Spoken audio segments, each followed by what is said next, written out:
Hello, this is Pamela, the Stampin' Pink Rose. I'm an independent Stampin' Up! Demonstrator, and I blog at stampinpinkrose.com, where I like to say where ideas are always in bloom.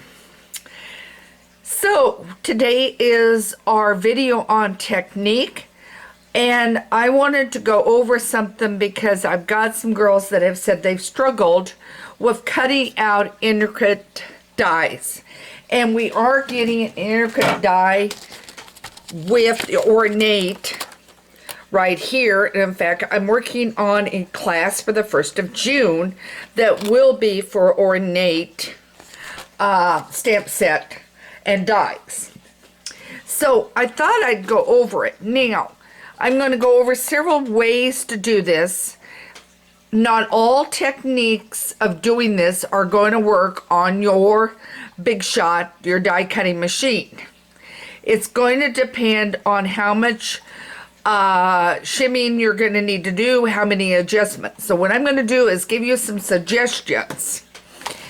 And what I've done is I've grabbed just a plain piece of cardstock, okay? And this means this applies to color or whatever. If you want to use red, you could use red. Now, what you can do is like this, and then get some washi tape, and then run it through this way with your plate, okay? So now that's one way, okay? That doesn't necessarily work for me. Then another way is to lay it on like this, lay it on like this, and then bring your plate on top and then cut it through, okay? And that's using a dryer sheet. Again, that one doesn't work for me. So the one that I found that works the best for me is just like you normally do, and then I put an extra piece of cardstock on top, and as you can see, this one I've been using quite a bit. Now, I like to, I'll crank it through. It makes it really, really tight, and we're going to see if one crank does it. Sometimes it takes 2 cranks through, which means you'll just take it out, bring it around, and do it again. Don't try to back it up. Okay, so now I have cut this out, and I've done it only 1 crank through, okay? I don't think it cranked good enough. So I have been cranking it twice, so let me show you that. So I put it back on my cardstock.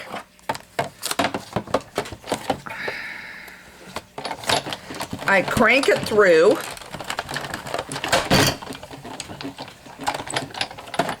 And then I crank it through again.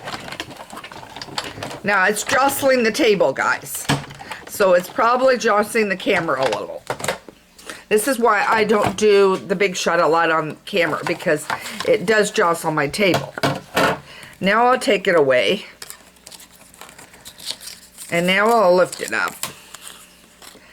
And I just kind of, my last one came out perfect. Naturally, I'm doing it on camera, and it doesn't. But then I just go through and I kind of flick it, and it falls out.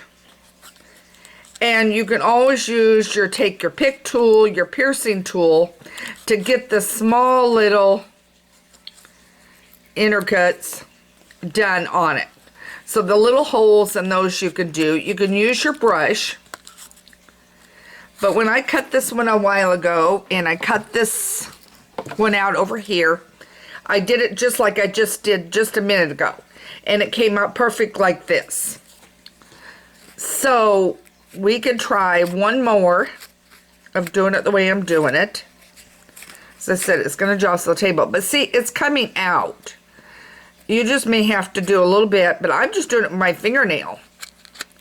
I'm not even standing here piercing anything. Okay, we'll do it one more time. We'll put the mat on. Now, as I said, dryer sheet technique, flip it over technique.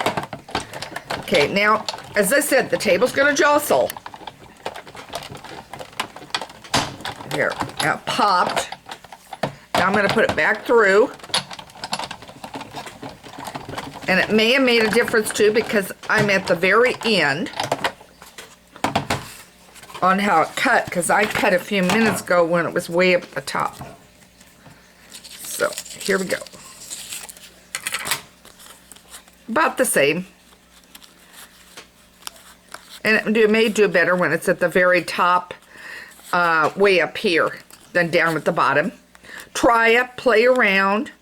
I could have flipped my paper around, but you will have another die cut intricate one on today's card idea over on my newsletter, which you need to make sure you subscribe to if you aren't already a member, and I'll have that going out later today. It's my plans. But anyway, I wanted to show you some ways to get this out. And always when we do on camera, it doesn't always come out perfect, but I thought I'd give you some ideas. And this is the set I want to remind you of. Love the dies, love their intricate. It's absolutely gorgeous. It really does cut easy. If you just figure out your own machine on how it's going to work. That's your key. You're going to have to figure out how much pressure are you getting. If you're not getting very much pressure, you need to change your technique, because you really need some heavy pressure in order to get this through. I hope this idea of how to work with intricate dies supports you a little bit on being able to cut things out. And consider getting the ornate stamp set and everything else. If you go ahead and order it with me at stampandpinkrose.com now before the online class goes on, then I'll have the price and we'll arrange it so that you will get the supplies with it.